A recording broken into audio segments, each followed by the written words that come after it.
Hello again, everybody.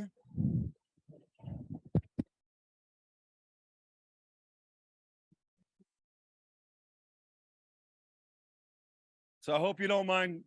I hope you don't mind talking technology transfer while you're eating your dessert, because like I said, we're going to go ahead and get started since we got a little behind. A couple reminders for you. I neglected to reinforce with our earlier presenters. We'd still like you to introduce yourself visually. Describe yourself briefly in a sentence, like me, Matthew. I'm a tall, older man with a Santa Claus goatee, if Santa Claus had a goatee, blue eyes and a jacket from United to Fight Paralysis. So, but we're going to have a session now, and I'll just give you a very brief explanation. But if you've read, as I mentioned earlier, you're navigating the symposium, you would get the sense of this, but I'll reiterate. Hopefully it's not too redundant or too redundant. That's poor grammar, right? Isn't it? You just say redundant or too much, not too redundant, because whatever.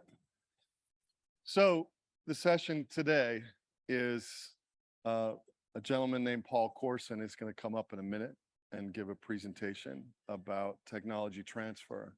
And so if we're to think about the conversation we had this morning about the reality of discovery to clinical practice, Dennis's description of the conversation with stakeholders in this space, Paul is a gentleman who has experience in how does a university, who has a researcher who makes a discovery, how does that get out? And what's the context for that? What's the history of how that happens? And then following will be Florian Solzbacher from BlackRock talking about device. And then after that, Collett from NerveGen. So we're mixing up device and pharmacologic, but NerveGen has a product that'll go into phase 1 human trial for spinal cord injury next year is the plan. And so we want to have this conversation about, as you heard about some of the slides, if you recall, about modeling of spinal cord injury is related to, well, how do we improve clinical trial outcomes? Because there have been a lot of failures. And so there was discussion about models. Well, now we're going to have a discussion about, well, how does a discovery get out? What are the pieces? What's the puzzle of getting a discovery out into a commercial product and successfully and sustainably? Make sense?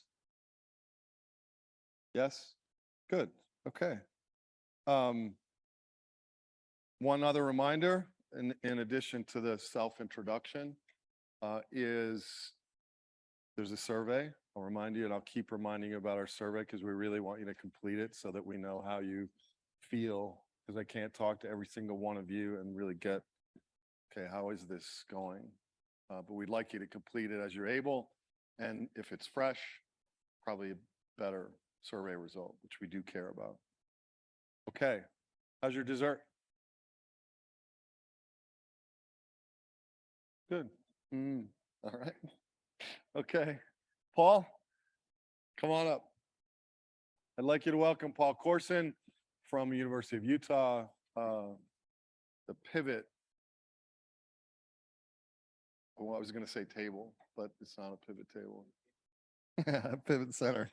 Welcome, Paul. Thank you. So thank you all. It is great to be here. I have one question. How do I advance those slides? The presentation on the computer in front of me is different than those slides. So while we're figuring that out, I will say I am a 52-year-old white male from the East Coast. And when I was growing up, I had a friend who was prematurely balding. And we used to walk around and slap him on the head like that. And he would say, just because I have a 5 head, don't hit me. Well, I've learned at my age now, I have a 5 or a 6 head. So as I come by, please don't slap me on my forehead. So so let's just test that one or this one. Does that go? Okay. So since I can't go backwards, let's start with I'm from the Pivot Center, which is here in Utah. It's at the University of Utah. We are what used to be called the Tech Transfer Office for the University of Utah. And I say what used to be called that because we have looked at the landscape and some of the things we're going to talk about, and we don't like to talk about tech transfer anymore. We think that it is a much more comprehensive industry with a lot of different needs. And so starting with that as the context, how many people in the audience have heard of the Bayh-Dole Act? Just a couple.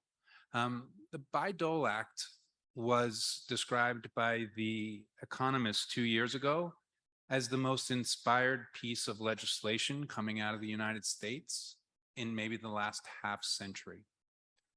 So I want to talk about tech transfer as an industry in two distinct eras,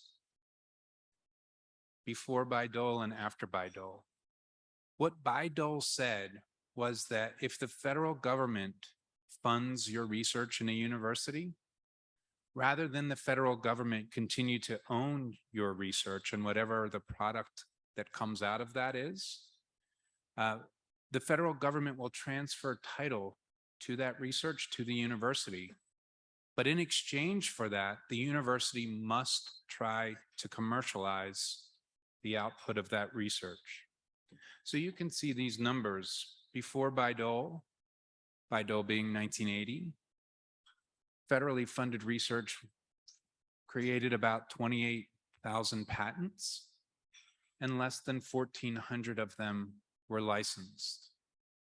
Since Bayh-Dole, so the last 40 years, a similar number of patents, 20,000, but 200 drugs have come out of those patents and 6 million jobs. Those numbers sound pretty good, especially when you think that the average drug takes anywhere from 10, 15, maybe more years to go from lab to market. So in 40 years, 200 drugs, pretty good success rate. Big change, The Economist, right? Most inspired piece of legislation. When you look at the University of Utah itself, in about that same time, maybe the last 50 years, we've licensed and helped start roughly 300 startups, a little bit more actually. 100 of them are active now.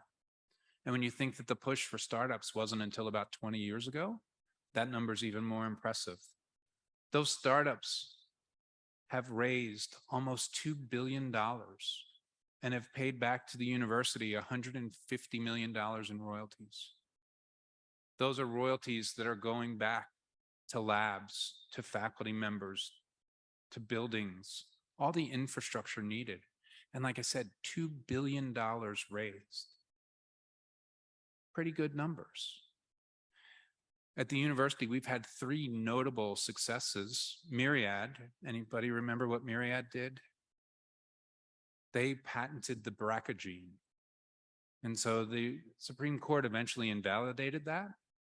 But Myriad was quite a success story for the university.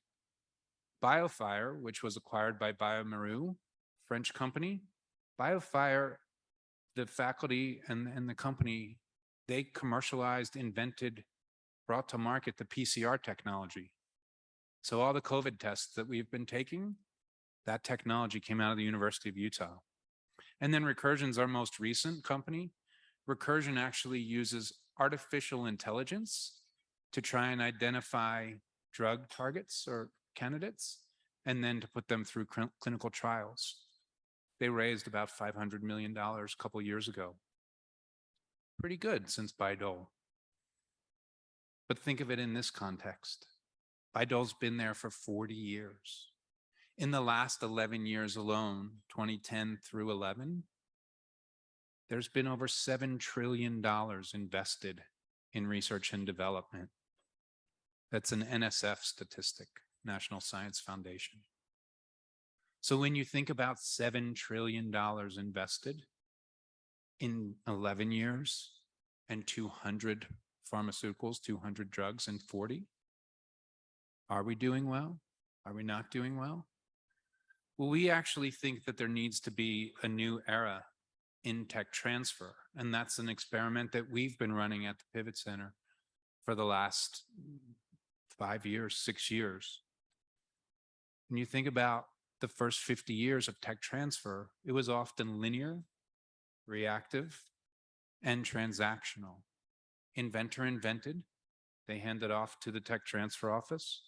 The tech transfer office tried to protect. If they could protect, they tried to license. If they licensed, that was another handoff. And out it went. Not a whole lot of support, not a whole lot of follow-up. We think that tech transfer needs to transform to a state of innovation management. For us, innovation management requires the identification of opportunities and then developing those opportunities along commercialization pathways. What it really means is understanding what the customer wants and building product that the customer will purchase. And so how do we identify an opportunity? Well, the first step is relationships. It's all about the relationship. We need to have relationships to understand what patients need, what hospitals need. We need to know what investors will invest in. We need to know what entrepreneurs want in terms of startups or industry wants in terms of research. We need to understand where the market is, and we can only do that if we have relationships that are deep and trusting. And then we can look at what is the opportunity, not what IP do I have, but what is the opportunity and what IP do I need? And then we want to work in a very deliberate pathway, a very deliberate approach to figure out how we get that down into the market. So we believe that's what innovation management is, and we think that's what the next era of tech transfer should actually be, not tech transfer, innovation management. These are some of the stakeholders that I just mentioned. These are all people that we look to figure out where those markets are, to figure out if we advance something, will you license it? If we advance something, what do you want to invest in? What is important to you? It's proactive and relationship-based, very thoughtful. Not that the research itself isn't being done in a thoughtful manner, but is that research being done with a market lens? My buddy always tells me, Paul, you got to eat your own dog food. He's one of those guys who would slap me on the forehead. But that's what he tells me. He says, if you're telling entrepreneurs that they need to know where the market is, you need to know where the market is as well. How do we do that? We do that through these relationships. And if you remember 2 slides back, I think it was, I had faculty-led startups. I deliberately didn't mention that at the time in terms of that old model of tech transfer. One of the things we did as an industry, starting about 20 years ago, was to go all in on startups because our research is often too early for industry to want, too early for a product. And so we said, well, let's give it to the entrepreneurs. They'll go raise money. They'll build companies. They'll get it there. A lot of entrepreneurs said, a little early, not sure I can raise it. So we said, well, the faculty are there and they're interested in the startup. Let's give it to them. And we gave it to them, but we didn't really support them. Florian, who's coming next, Florian and I have talked about this multiple times. Florian has the mindset of both a researcher and an entrepreneur. He's fantastic. And he knows how much time it takes to invent, and he knows how much time it takes to build. And he knows that they are really 2 full-time jobs that aren't 40-hour-a-week jobs. And so if we used to just push it to faculty member and say, here you go, figure it out, well, they had a job too. And if they came to us and said they wanted it, and we said, okay, but we couldn't support them, then were we actually setting them up for failure? Startups are already risky enough. Why would we add more challenges? So what we've done to support this viewpoint or this approach is to develop this comprehensive array of services. Everything from money and training to relationships, physical resources, and we think about it through this economic development lens. In this manner, if we know what the market wants, if we understand the commercialization pathway, if we're working in partnership with people, can we then, using this array of services, provide the support necessary to de-risk and increase the chances of success? For us, this is a greenhouse strategy. A greenhouse is just a controlled environment where things grow, maybe a little earlier, maybe a little faster. That's the same thing we want to do. And we're putting our money where our mouth is. We have something called ascender funds. We can invest in the research if it needs to get over a particular hump, a little bit of data, smaller prototype. We can partner with faculty now instead of working in an adversarial or an indifferent or a reactionary role. We've got greenhouses focused on therapeutics, orthopedics, energy. We'll soon launch in devices and diagnostics.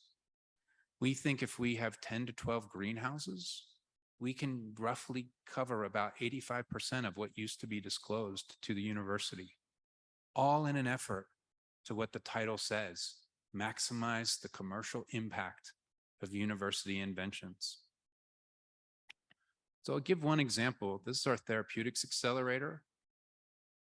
It was created by, or not created, it's led by a gentleman named Dave Beers.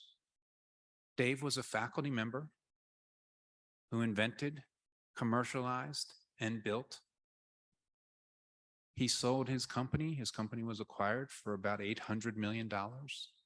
He has the respect and the trust and the knowledge and the relationships, all those things we talked about, to be able to look at things in the university and enable those innovative therapies to reach patients with unmet needs. I'll give you one quick example in closing about how that works. So we had a licensee who licensed, I'll say it wrong, a conotoxin. It's basically a naturally occurring toxin in snails. They went down the pathway. Science didn't work as they wanted. Investment wasn't as big as they wanted. Just wasn't going great. David's worked with them. He's worked with the inventor, and he thinks there's another opportunity there, a different pathway. And so we've now worked with the inventors to say, look, that one didn't work, but maybe there's this condition ringing in the ears that this could actually benefit. There's a medical name for it, but as a Russian studies major, I'm not quite sure what it is. So they're now investing money, time, focus, effort in that new application to see if that creates a new opportunity. We know the pathway, we know how to get there, but are we thinking about it in terms of demand and opportunity? That's what we're trying to accomplish with the greenhouses. And that's what we're excited to think about in terms of this new era for tech transfer. So thank you very much. I appreciate your time.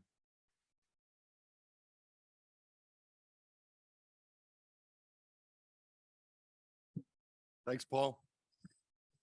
Florian, come on up. Please welcome Florian Solzbacher, the founder of BlackRock Microsystems. We changed the name. Yeah, that's fine. Did I change the name? No. We used to be Microsystems. We changed it to Neurotech.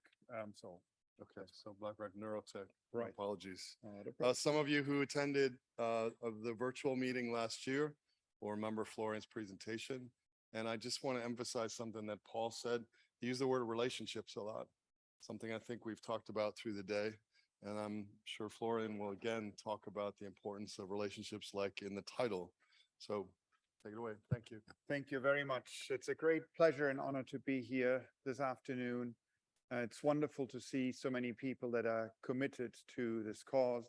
Been asked to briefly introduce myself properly as well. So I've never done that before, where I've sort of introduced myself as I'm white, male. At one point, my wife stopped counting her age or telling it once she passed 25. I'm 49 now. Yeah, it's a great pleasure and honor to be here. And for me, this journey started about 30 years ago. As a teenager, I was working with children with disabilities, then branched out into adults as well, partially because my mother at that time was working in physical rehabilitation.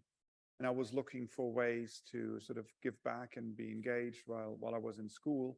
And it frustrated me to see, and that was in the late 80s, early 90s, that we were not offering anything as a society to those people that would go beyond anything that had possibly existed for centuries.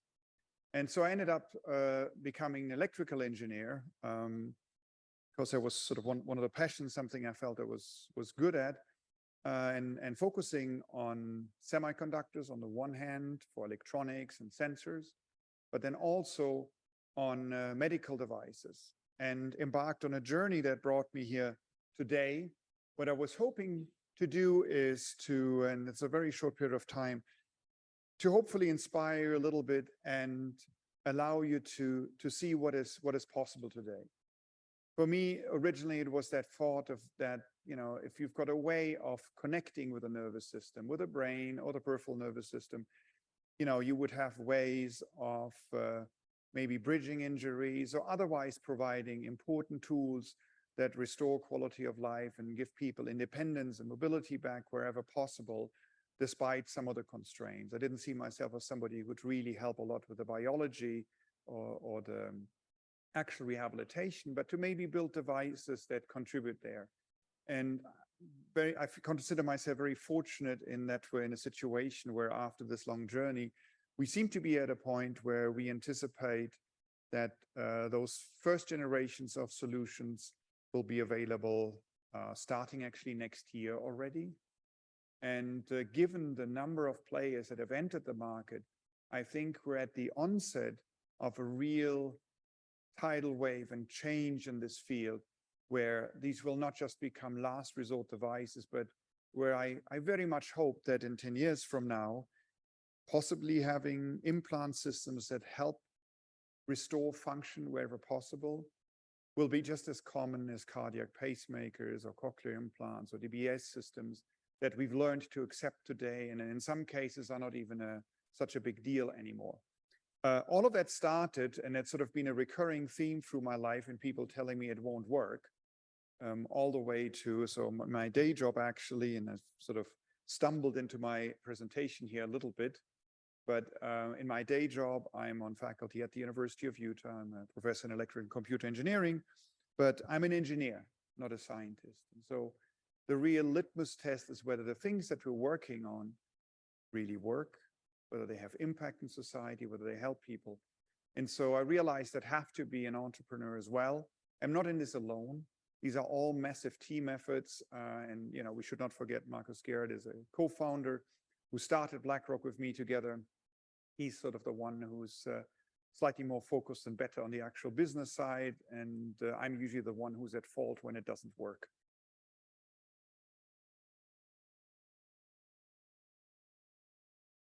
Thank you.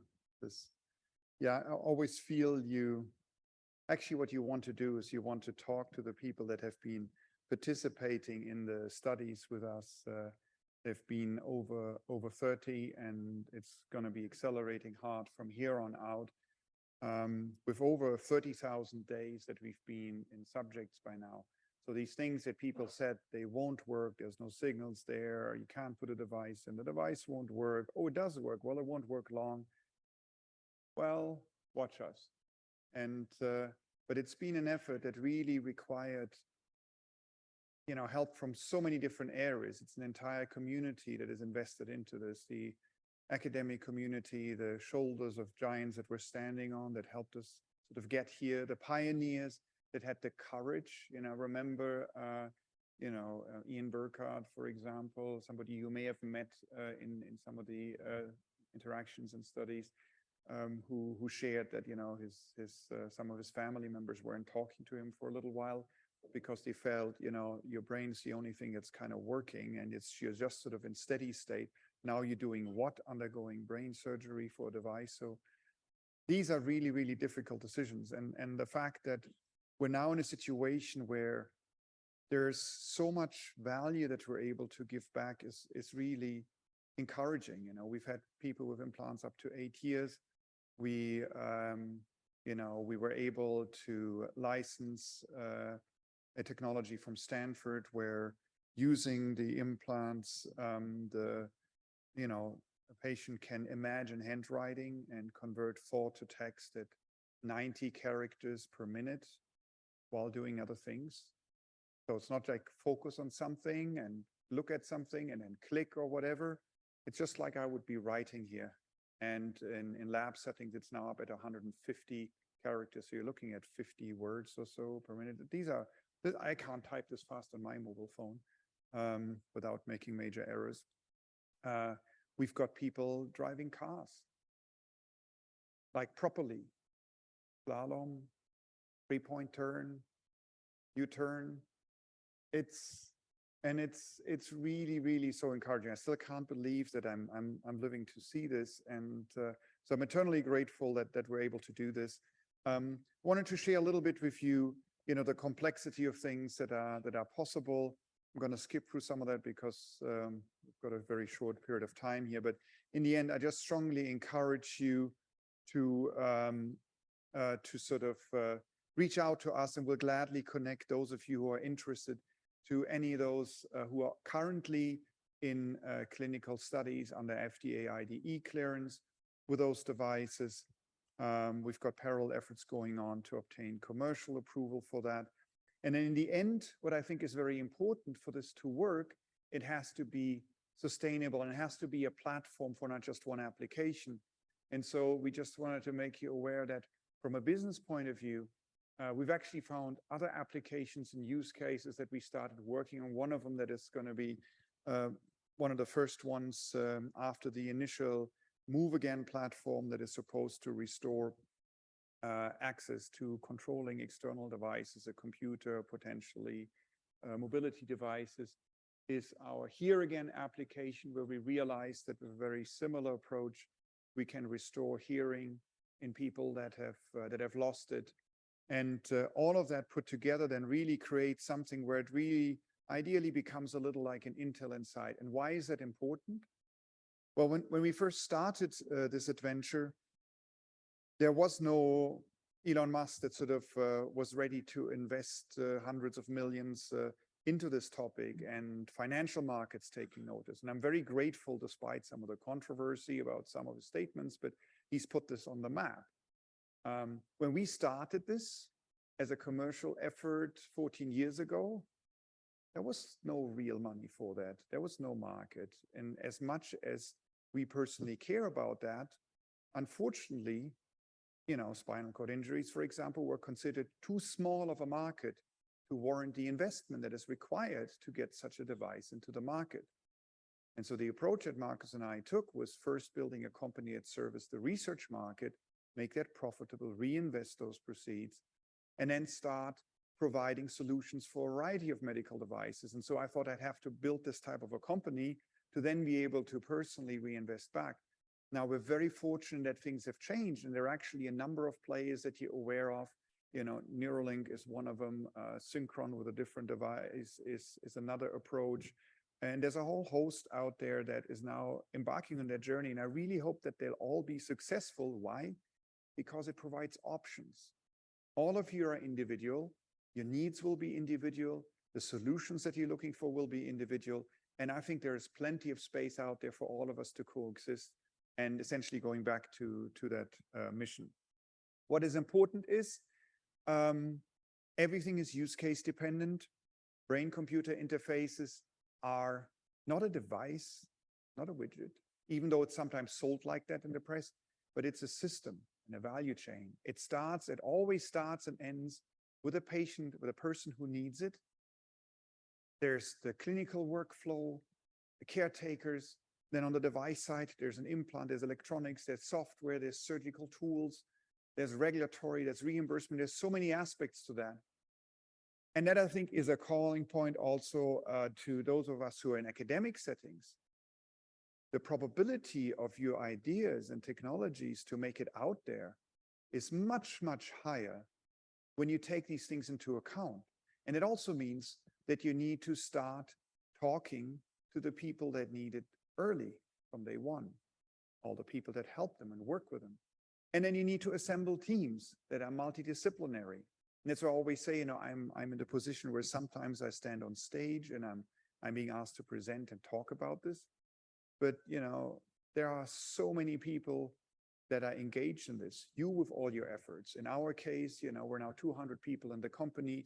We're connected with at least 500 labs in the United States alone that do work in this space. And we all jointly share this drive to bring these things out there with knowledge from all these different areas that are necessary to be successful. I don't need to talk too much about that. I mentioned that already. I think an important aspect is to think about, to always have the application drive the technical specifications. For an engineer, that is difficult because you love fiddling with technology. You're never done. There's always a way to do things better. And you need to keep doing that. But, what we, for example, realized is that with the subjects that we've worked with, implant systems with 300, 400, 500 channels provide a massive amount of performance, including sensory feedback, embodiment options, multitasking of complex tasks. You don't need thousands or tens of thousands. If you want to restore vision or go into memory or cognition applications, that may be necessary. And so you want to make sure that you set things up and then you all in such a way that they become scalable. You do want to start with applications where there's an immediate unmet need, like a beachhead, and then broaden the use cases for the platform. Talked about, you can skip forward here. I think what is important also is to never fall in love with your own technology or the specific solutions, but to always stay open. There will always be innovations, new materials, new approaches. And I think you need to design whatever you do as a company and a platform to be as modular and flexible as possible so that you can accommodate innovations or things that come out of new efforts. Whether, one thing we're really pushing hard for is that all the algorithms, all the use cases and software applications that you would run on a BCI are not regulated, maybe, if we can accomplish that. Or something that is non-significant risk, so that you make it easier for others to also innovate and come up with ideas without the hurdles that lock us in when you build a device that is supposed to stay in somebody for a long period of time. Finally, there are a few considerations that I think are just as important to us. Obviously, the regulatory pathways and working synergistically and together with the regulatory bodies to develop the appropriate paths and make sure that solutions are always safe, but they remain accessible, and there's an opportunity there to advance without creating something that is so locked in that for 20 years you're not going to get an update. And there are other industries that have shown that this is possible. The second aspect is responsible dissemination that goes into the ethics considerations. Obviously, once we start doing this, there are amazing things that people can already do now with these devices, and those will start to become commercially available. At the same time, one of the things that worries me the most is that we inadvertently stoke fears of part of society that is influenced by Hollywood-style narrative and sort of stories of reading your brain and your dreams and your thoughts, or controlling you with that. And I don't even know how far we're away from that. But it's very hard for the general public to understand it. And so in order to get ahead of that, it is very important that we start, and we sort of started an independent ethics advisory board, to start these discussions and figure out, as a society, what are the fundamental underlying principles that we want to employ as we launch these technologies so that we don't do what happened with the social media, where everybody gets very excited about it. And then 10 years later, when this is a real industry that's very hard to stop, people start becoming worried about things that are very hard to fix. I want to encourage us to continue that discussion and sort of start that now so that we can build that into the industry, that we can build that into the products, and that we do so without jeopardizing access for those who need it most. Because the worst thing that could happen is people get so worried about it that there's sort of an effort to try and shut all of this down. And then those people we want to help are being hurt inadvertently. Anyways, it's a very large market, which is wonderful if you really look at it as a platform. And I'm being counted out now. I spent too much time introducing at the beginning. But I think something that I wanted to give you on the way as well, that was really at the core for Marcus and myself and the entire team at BlackRock as we push this forward, is to make sure this remains affordable. The actual cost, and you will be well aware of that in this room, for somebody who suffers from such an injury is pretty significant. From my point of view, that does not mean that an implant or a solution should therefore cost $100,000, $200,000 or $300,000. On the contrary, I want to make sure that as many people as possible get access that would like it. And so you need to make sure that you design your product so that they can be sold at the same price as sort of a pacemaker or a cochlear implant, and actually be something that insurances will likely pay for, that some self-payers may want to pay for. And we're even looking into employers, because we have people that go back, some of our subjects are participants in research studies. They become engineers and scientists in their own right. They can run simulation programs. They can do accounting. And I'm going to ignore the number one down there now for a moment. Sorry. There's no reason why a company wouldn't maybe spend $10,000 or so a year to have under ADA or other regulations, somebody get access, get back, have your own job, your own health insurance, adds so much value in so many different areas. And so lots of work ahead of us. So the final thing is the beginning question: are we reaching an inflection point? And these are the last comments I'll be making today. Is my firm belief is yes, and there are a few indicators. Whenever you look at that, at areas that are sort of starting to have a breakthrough, there are markers in different areas. One of them is the technology. If you look at the number, frequency of first in humans, innovations, new breakthroughs, going back to the first work that was done in the BrainGate trials, it's really accelerated. There have been massive advances in a number of technological areas, AI, machine learning, et cetera, that have advanced things. Capital entering the market.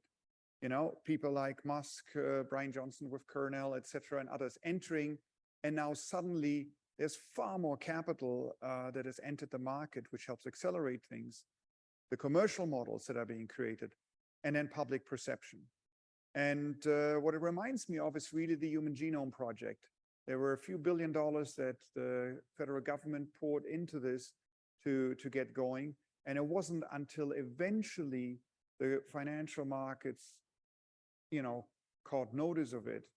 Those investments were made, public-private partnerships were created.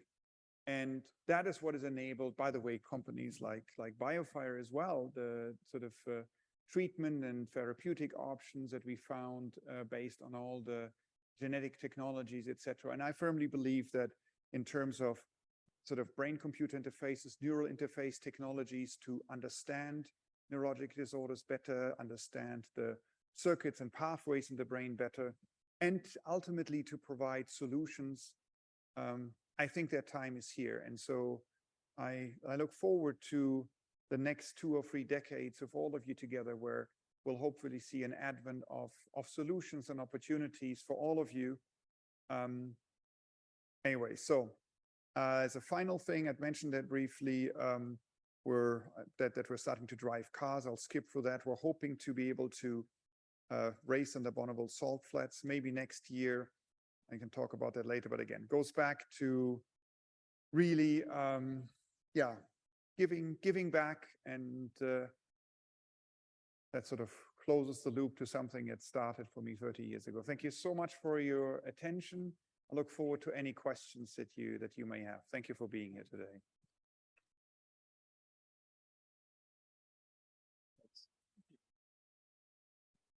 Thanks, Florian. Nana. So we're going to pivot slightly. Obviously, Florian and Paul have talked more specifically about device. Nana, representing NerveGen, is going to talk, as we asked her to, about the challenges of bringing a pharmacologic to market. Discovery, again, that's slated to go into human trial, and she'll tell us about those plans. Welcome. Thank you. Thanks, everyone. I'm very excited to be here. I'm just going to make sure that I understand how to use this remote. So I'm a 5'4" female with gray hair, and I'm just going to advance here and skip that. I don't look anything like that anymore. But just to let you know that as VP of Program Management, my role is partly to bridge the science and the business. And today I wanted to spend a little bit of time giving you some business context for developing a drug to treat spinal cord injury. Before I do that, I'm going to give some background on NerveGen. So this company was really founded around the idea of trying to find a cure for spinal cord injury. And one of our co-founders, Dr. Harold Punnett, who is a dentist, unfortunately, his daughter-in-law, Cody Darnell, fell in a construction accident and broke her back and is now a paraplegic. And Harold really made it his mission in his free time to try to find a cure for Cody. And in doing that, he came across some research by Jerry Silver. And I think a number of you here have heard of Jerry. He's based at Case Western Reserve University and has spent a large time in his career trying to answer the question of why the nervous system doesn't repair, why nerves don't grow where they don't. And in doing that research, his lab came across a potential solution, which is a peptide called NVG-291. And a company was spun out through discussions between Jerry and Harold. And that's really the basis of NerveGen. So I wanted to give a little bit more of a background on the current situation for drug development in spinal cord injury. I think all of you know that there are no approved drugs that can either repair injury or really reduce the damage. And there have been no clinical studies to date that have shown any clear benefit in terms of showing functional recovery. And despite this situation, there are very few biopharma companies working on spinal cord injury, and there are very few drugs in development. Why is this? So this is a question that I'm going to try to address. And it's really about maybe the disconnect between the opportunities and the risks. And I did struggle with the use of the word opportunity here because I think for many of you today in the room, you might perceive your injury as a challenge. And I'm using the word opportunity in the context of the business situation. And I'm glad that somebody asked the question this morning, how do we get them to care about this? And I'm using the word opportunity in that context, in that in order to get investment to support drug development, we really need to convince the investment community that there is a good opportunity here. And NerveGen very much believes that there are opportunities, and these opportunities come from both the really high unmet needs of people with spinal cord injury, and Also, the substantial number of people that have chronic injuries, we do believe that there's a case to be made for a company to be profitable treating spinal cord injury. And that there's going to be ongoing need. Ideally there'd be prevention and so on, but the reality is that we have ongoing needs through new acute injuries. And then we also believe that the health economics are favorable for a new treatment for spinal cord injury, in that the cost of the lifetime cost of caring for somebody with spinal cord injury is very high and will justify good reimbursement for any approved treatment.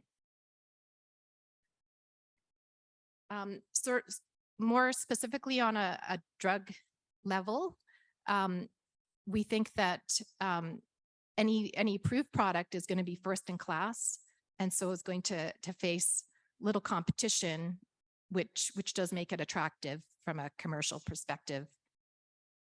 And then in addition, because of the small number of patients, we think that we can get orphan drug designation, which makes the regulatory path a little bit easier. Also, I think somebody mentioned this morning, but any drug that works in repairing spinal cord injury will likely work in other indications that are considered to have larger populations, conditions such as traumatic brain injury and stroke. And then the final opportunity, I'm glad other people raised the idea of combinations already today. We really believe that for optimal treatment, combinations are going to be necessary. And one of the things I've found really encouraging in this field is that there's very much a collaborative, there's collaborative sense among the community. I've been working in drug development for a little over 20 years, and I've never experienced the amount of positive energy and collaboration that I see with this community. And so that, to me, provides a lot of opportunities to work with others to see if we can optimize treatments. And that includes possible combinations with other drugs and combinations with devices. So now I'm going to move to what the challenges have been, and this really speaks to why we think that this area is underserved. So really the biggest challenge, somebody also mentioned this morning, drug development is very expensive. It can take a minimum of 7 to 10 years to bring a product from a research lead through to approval. And it costs hundreds of millions of dollars. And that, combined with the high historical failure rate, has made this area very difficult to obtain interest in funding. And in addition to that, there is not a clear regulatory pathway to approval because nobody has gotten there yet. And there also isn't consensus on what the clinical endpoints are that we're going to need to achieve to show that our drug is effective. And then one other point is that there has been an assumption that treatment needs to be conducted within a narrow window after injury, particularly with a drug. And so that also leads people to believe that there's really a limited opportunity. And so these factors combined have really led to a perception among most of the investment community that the risks in spinal cord injury outweigh the opportunities. I also wanted to kind of outline some of the challenges more specific to clinical study design and execution that we face. And the first is that there is high variability and heterogeneity among individuals with spinal cord injury. And unlike animal studies, where there have been some successes, these have really not translated to the clinic, likely because of that variability. And if we want to address that variability, we need to consider recruiting higher numbers of individuals into these studies. But that increases the study cost. It increases the study timelines. And so, again, this leads to overall risk for the study not having a positive outcome. So with that background of the perception of risks outweighing the opportunities, NerveGen has had to go through very unconventional financing strategy compared to a typical biopharma. So a typical biopharma raises seed financing when they have a good research idea, and if they can show preclinical proof of concept, they can attract venture capital funding, which is usually in the tens of millions of dollars, and will support research through the early clinical studies in humans. And then they go to the public markets through an IPO, and this can be in the order of even hundreds of millions of dollars.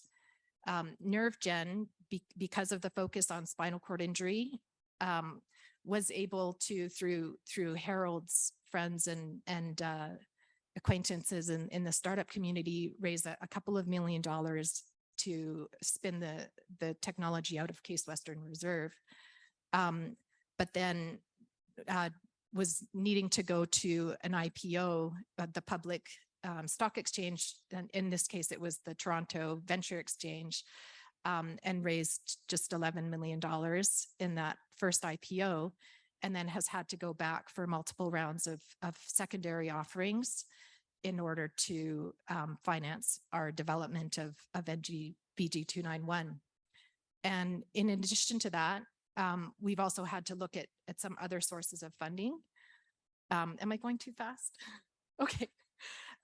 So some of these other sources are needing to look for non-dilutive funding. This is either through grant mechanisms and also through through government funding. And while we're very grateful for the support of nonprofit foundations and potentially the government, for a small company with limited resources, this is time consuming and can take away from our focus on moving forward in our clinical studies. The other thing that NerveGen has had to do is, despite the original foundation around the idea of treating SCI, we've also had to look at other indications that are considered more commercially attractive, including Alzheimer's and multiple sclerosis. And, we do believe in the needs in those areas as well. It's not that we're just doing them to kind of support the core focus, but, regardless, it means that we have to balance the resources that we can put toward treatment of SCI, which really was the core mission of the company, toward some other areas that investors might be more willing to support.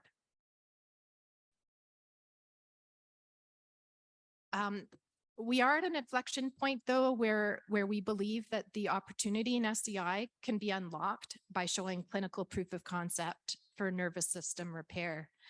And I think somebody else said it earlier this morning that there has been an assumption that the nervous system cannot be repaired after injury, but we are really trying to change that perception.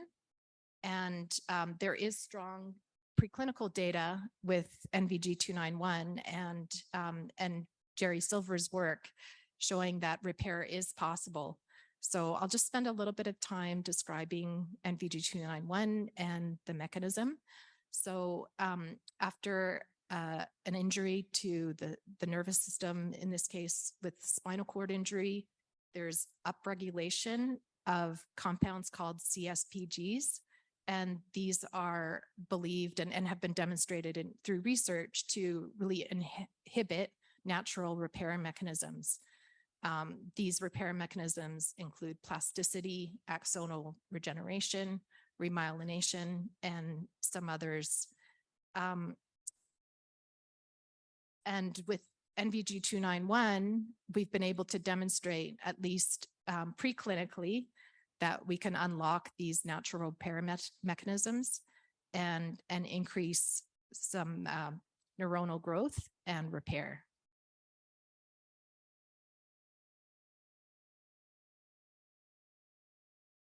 And I just wanted to squeeze in one additional slide when I heard that Jerry Silver wasn't going to be here tomorrow, to share a little bit of recent data. So in our preclinical animal models, we have seen efficacy both in the acute setting shortly after injury, as well as now in the chronic setting. And this is just some animal data from Jerry Silver's lab using NVG-291, showing that even 3 months after injury, we've been able to see significant repair and recovery of forelimb function. And I didn't mention this, but NVG-291 is currently administered as a subcutaneous injection daily. And in the case of this data, I believe the treatment was done for 7 weeks.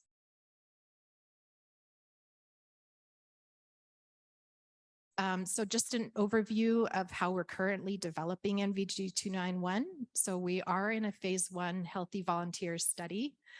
And after we complete this, we plan to proceed into patient studies in Alzheimer's, spinal cord injury, and in multiple sclerosis starting in 2023. So just briefly, the phase 1 study that we're currently conducting, we've already completed the single ascending dose portion of the study. And the drug has been found to be safe and well tolerated. We are seeing injection site reactions, but that's been the main difference from placebo in this study. And we're also almost completed with our multiple ascending dose, where we've been dosing daily for 14 days. And this has also been safe and well tolerated, with injection site reactions being the main adverse events. And this is my final slide. So starting in 2023, I mentioned that we are planning to study individuals with spinal cord injury, and we're collaborating with Monica Perez at SRA Lab on this study. And we plan to do an adaptive design where we start the study looking at both chronic and subacute cohorts, and do a combination with exercise, and use electrophysiology as well as clinical outcome measures as the key measures of efficacy. Thank you. That's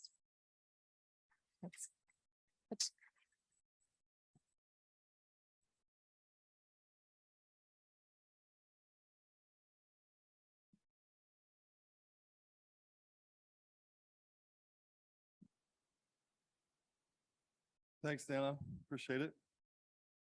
So before I ask for questions from the audience, real quick, just a reminder for those in the live stream audience, there's been a lot more questions than we can handle. Just to remember that there's a lot of people in this room. So for those listening in the live stream, we'll do our best to get to them, but we have limited time as well. So first off, any questions, any comments for any of these 3 folks?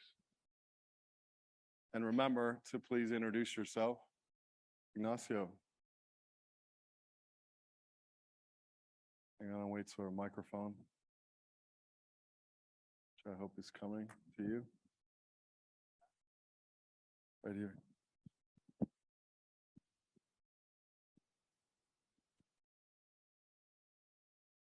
You got all 3 mics. I know.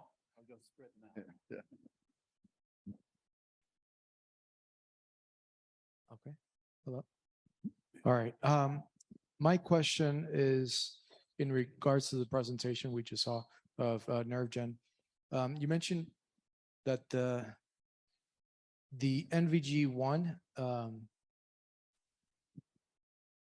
you said it get rid of the scar or helps. do these natural repair mechanisms that work in, let's say, chronic complete persons, individuals with spinal cord injuries, does neurogenesis occur as a result of the use of NVG1, or how does that translate into possible recovery? Yeah, so I'm going to say that other people did the science work. And so I'm not a deep scientist. I'll do my best to answer the question.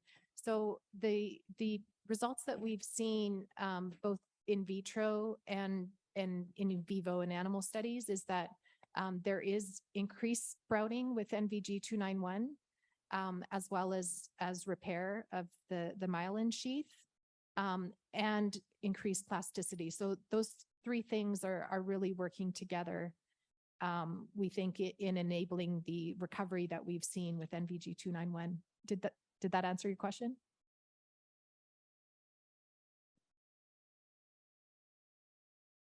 Yes, yes. But I was just wondering because chronic injuries is obviously what I have, and a lot of the research that I've been doing myself has been focused on that. And on top of that, the most complete, even transected spinal cords. So I'm always thinking, what do those natural repair mechanisms look like if this drug is successful? And what is the next step? Let's say the drug is a great success and it helps with the scarring. Will these natural repair, what will trigger the natural repair mechanisms, I guess? Yeah, so we don't think that we can get rid of the glial scarring that occurs. I think that the data that we've seen is that the neurons will be able to grow through the scars, or go around them. So that's how we believe it will work. And in that situation, it really doesn't make a difference whether the treatment is done at a subacute phase or in a chronic phase where the scarring is very established, because we think we will go around it or through it. Is what you hope. Is what we hope. Right. Absolutely. So I wanted to ask you kind of relatedly, the last slide. Thank you. And unfortunately, Jerry's not able to be here. What was the model, the injury model? for the Yeah, I'm last bit of sorry, it data wasn't that on you there, showed? but it was a rat. I believe it's a contusion model. If anyone in the room knows, that would be great. But I believe it was a rat contusion model. Incomplete, Incomplete. yes. Okay. So when was it? It was delivered starting 3 months after injury, for 7 weeks. Thanks. Susie. Okay, Susie Harkema, Kentucky Spinal Cord Injury Research Center, University of Louisville. So I am in great support of combination therapies, and this is one that I think maybe could be really important in the sense that the end goal, what I think the end goal of this drug is to increase connectivity in many ways above and below the lesion, right? So one worry I have or concern is that you may do that in the human, but you don't detect it. And the reason that I say that is because if you look at what we've seen in now almost 50 people who are termed clinically complete, now we're not envisioning we're changing anything across the injury, for 40 years have no movement, but when we provide neuromodulation, you see it. So, maybe I seem biased right now, but have you thought about a combination neuromodulation study with the drug? And so that's question one. And I could envision two ways to do it. You could do the drug and then implant the person, or there's now probably enough. There's 50, a lot of people are implanting now. if you had established long-term people who had epidural implants, then you could add the drug and see if there's a bigger benefit. And then just to circle back, are you concerned that you may have efficacy, but because you don't have that combinational approach, you may miss something? And do you have something to mitigate that risk? Thank you. Absolutely. I'm really glad you asked that question because actually Candace Floyd already this morning presented on our collaboration to look at the combination with epidural stimulation. And in addition, we're also very interested in transcutaneous stimulation, if I'm using that term correctly, Monica. So we're close. Okay, sorry.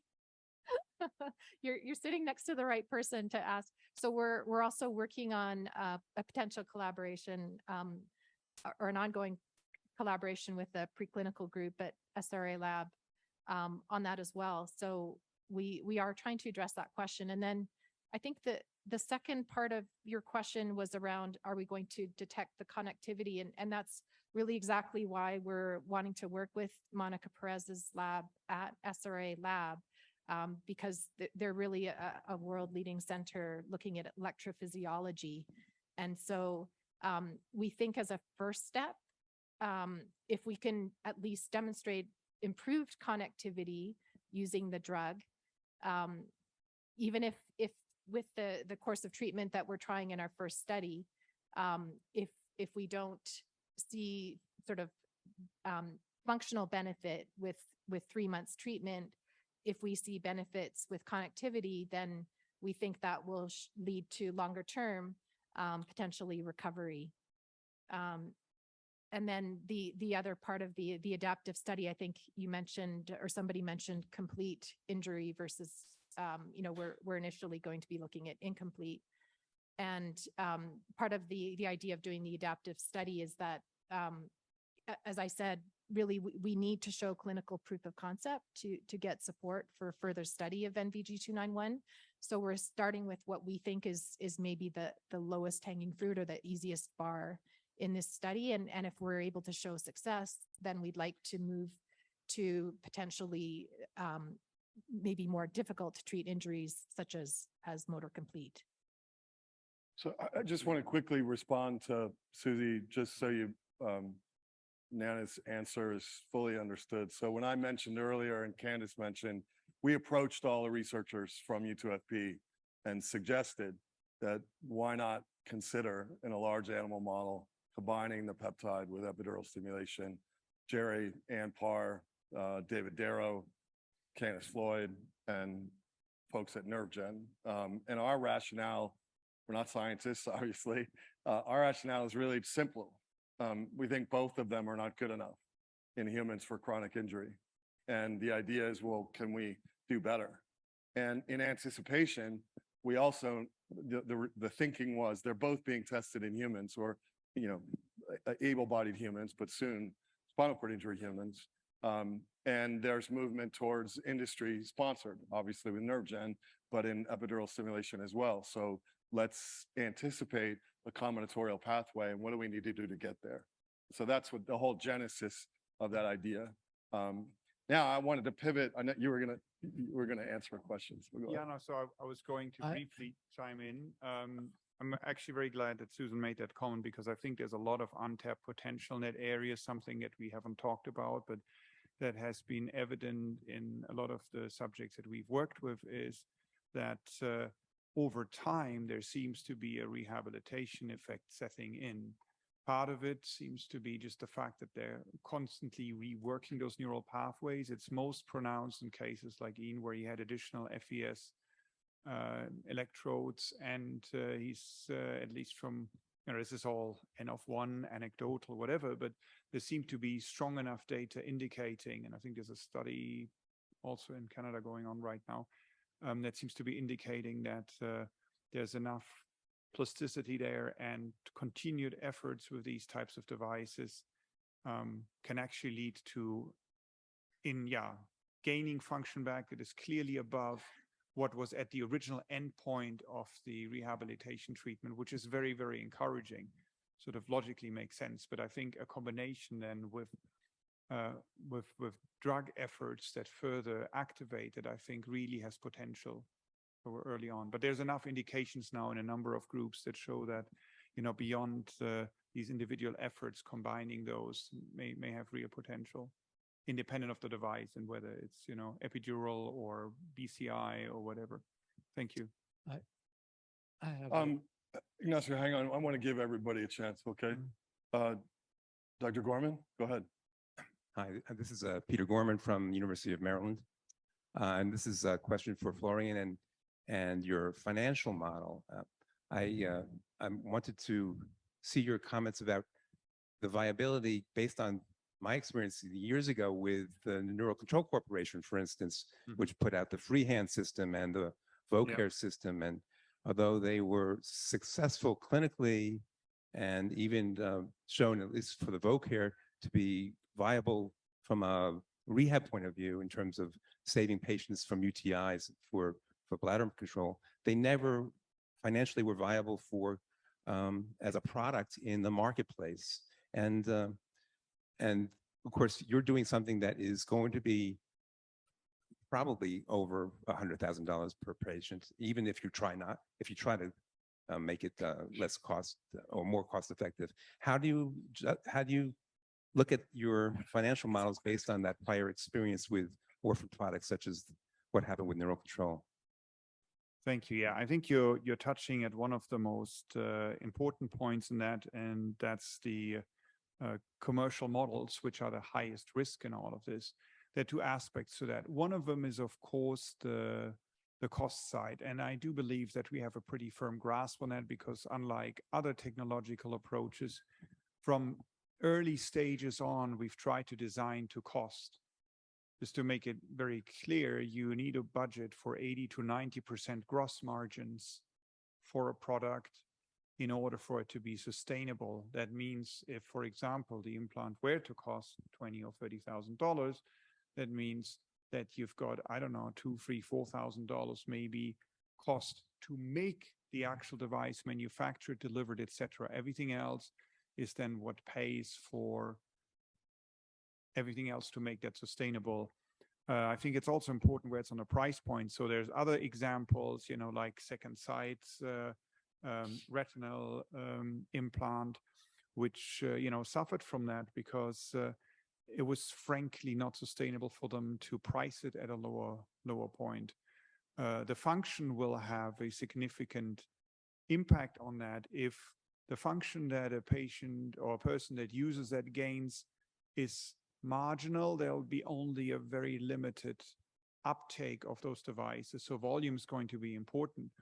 We've assessed that if we're at the right price point, the market actually for these types of devices is likely in the whatever $3 to $4 billion market range. So it is sustainable, assuming you're not spending $500 million getting there. And then the final part is one that I've alluded to from a business model point of view. That's why we've set that up as a platform and not as a single product company. You have to try and build something that can be used in a number of applications. And we haven't shared everything here, but you've seen there's an auditory implant where the commercial market, the access, all the models are very, very clear. And you do that in partnership with larger players that are in that domain, but at the core has some of the same components. There's epilepsy, there's other applications and use cases. So yes, you have to diversify that risk. And I'll be able to probably answer your questions in 5 years from now, since we're launching next year commercially, and say whether that plan worked out. I think from a business point of view, we've shown, we've made it through the sequestration, we've made it through, over a decade and standing on our own feet because we funded ourselves out of being a provider of tools to the research community and then doing more. But yeah, it's something where the proof is in the pudding. What we've put out there is something where we've got a pretty good grasp on the surgical cost, the initial caretaker and training costs. So making sure that calibration is something that can go very, very quickly, doesn't take weeks or months of ongoing training. and to make sure that the implant is designed so that you do not have to charge $100,000 or $200,000 for it. But if the volume isn't there eventually, then even if it's cheap enough, it's not sustainable. You need to, for a product like this, you need to make sure that you're at least at, I would say, 250, 400 million a year in revenue eventually for that part to be able to stand on its own. But there are examples, and that's the last comment in my long sermon, sorry. I've learned a little bit from, so in the auditory space, the partner is, and it's publicly known, is Med-El right now. The founder, Ingeborg Hochmeier, it's actually still a privately owned. They did that organically to over $1 billion in revenue, which is remarkable. And she's always lived by the promise, which really goes close to my heart as well, which is no patient left behind. And so as long as you're able to repurpose the tools, you need to make sure that overall your volume is big enough, but you don't have to narrow it to a sort of a single platform. And I very, very much hope that it works, and I will do everything I can to do so. But thank you. Yeah. Quick question for you, to make sure you're not left out. In your presentation, you talked about briefly about faculty support. So discoverer, scientists discover something and support. And I don't think you were here earlier. Dennis and I have done a number of interviews with stakeholders in the space about this translational puzzle. And one of the things we heard from a number of scientists is, I have no interest in being the champion of a discovery. I have no interest in being the entrepreneur, and I have no idea what to do. So how do you respond to that scientist? What kind of support are you talking about? And is it an expectation, which I think in some ways we heard is baked into this system, that the expectation is that the scientist who discovers should all of a sudden turn around and be the entrepreneur? We actually take a very different approach to that. And one of the best examples of that I think I could give is the BioFire example. The scientific founder of BioFire, although he was the chairman of the board at one point and had all kinds of roles in the business, he never gave up his university lab or university affiliation. He loved being a researcher, and I'm ignorant to scientist versus engineer versus, I do know the difference with a clinician though. So he never gave up his lab and his scientific discovery work. We think there's a role for everybody. What we like to see is that the inventor, that scientific engineering brilliant mind, if they simply are willing to support the commercialization effort in some way, and that might just be continuing to invent, it might be serving on a scientific advisory board, it could be any number of things. We're not looking for them to necessarily be the entrepreneur unless they want to. And our goal is simply to support getting it into the market in any way we can. One add-on quick one. How in your experience, or both of you, I guess, that discovery, how much did it change by the time it gets to product? Did it stay the same? Did it change? And what was the role of the discoverer or relationship of that discovery and the discoverer to that end result?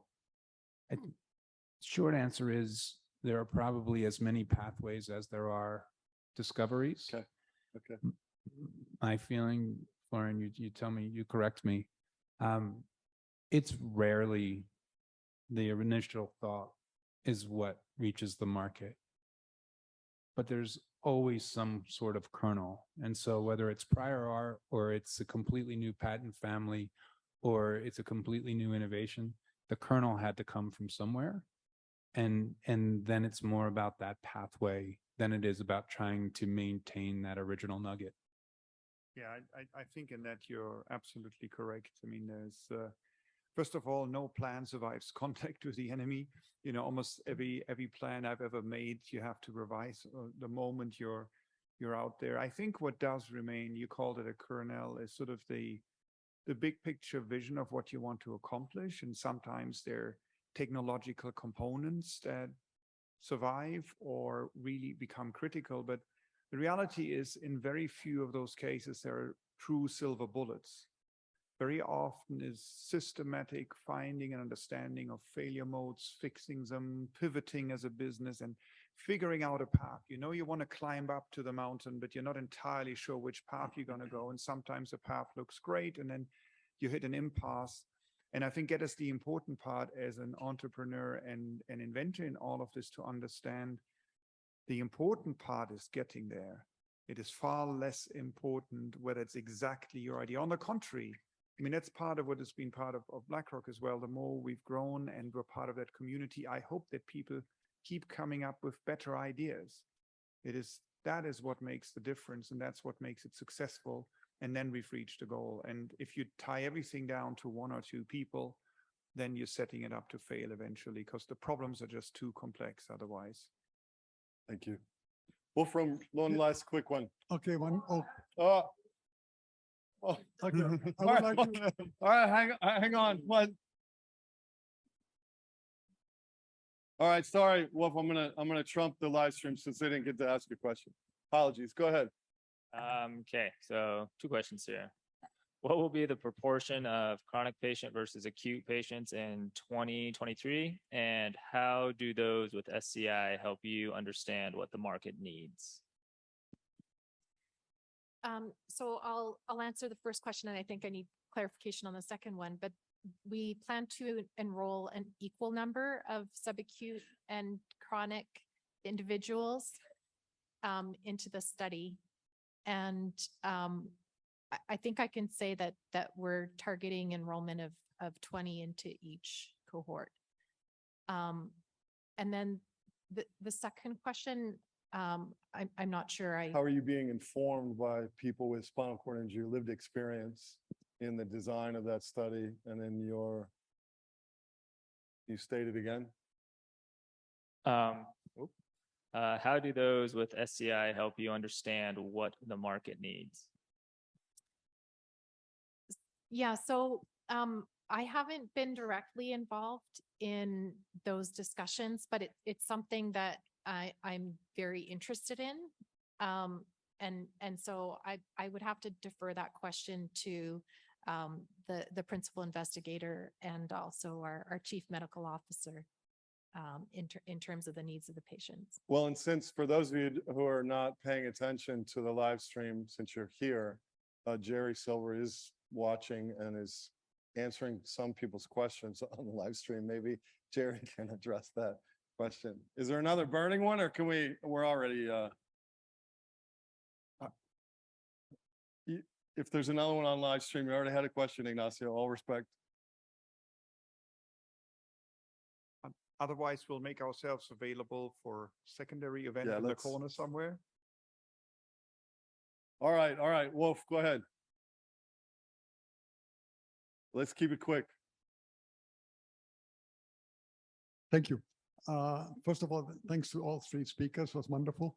Nana, I have a question to you. The recovery of the fallen scores in the rats, maybe it's for Jerry in the audience too, or virtual audience. The recovery was very interesting because you start at 12 weeks, you give it for 7, and there is not even much of an improvement in those first 7. And when you stop giving the peptide, then you see the score going up. So I wonder whether you actually, while you're giving the peptide, preventing consolidation of synapses and actually impairing improvements.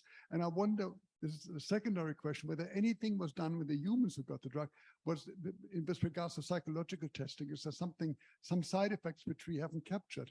Because obviously the rats improved after you stopped the drug. Very interesting observation in there.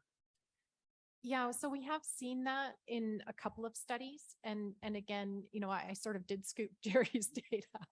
So I feel a little awkward answering on his behalf, but we have seen this in a couple of studies where there is an improvement after we stop treatment. So it's something that we're working into all of our clinical studies, is ensuring that we do a follow-up period with no intervention of drug. But on the other hand, in acute studies, we have seen some early separation with our treatment, providing more benefit early on. And then there seems to be some plateau. And then again, some benefit off treatment. And we're not exactly sure why. It's something that we're definitely trying to understand better and are very interested in seeing how that translates into the clinic. And Right. some psychological testing in the human test subjects who got the safety trial. I think there was a safety trial with healthy subjects. Right. We are doing a safety study at the moment, but they're not getting the long-term follow-up. And obviously they aren't supposed to have any functional issues. You wouldn't pick it up with motor function, but you might test it on some intellectual function and other psychological testings. Yeah, we actually are looking at cognitive function in that safety Exactly. study. Thanks. Thank you all. Appreciate it. And I'll just pass on. I know, as I mentioned, Jerry Silver is online answering some questions. Paul just leaned over and said, if anyone has any questions for him, he will make his contact information available for those of you who didn't get a question answered. And I suspect you could probably get some direction from the others as well. Thank you, Florian. Thanks, Paul. Thank you, Nana.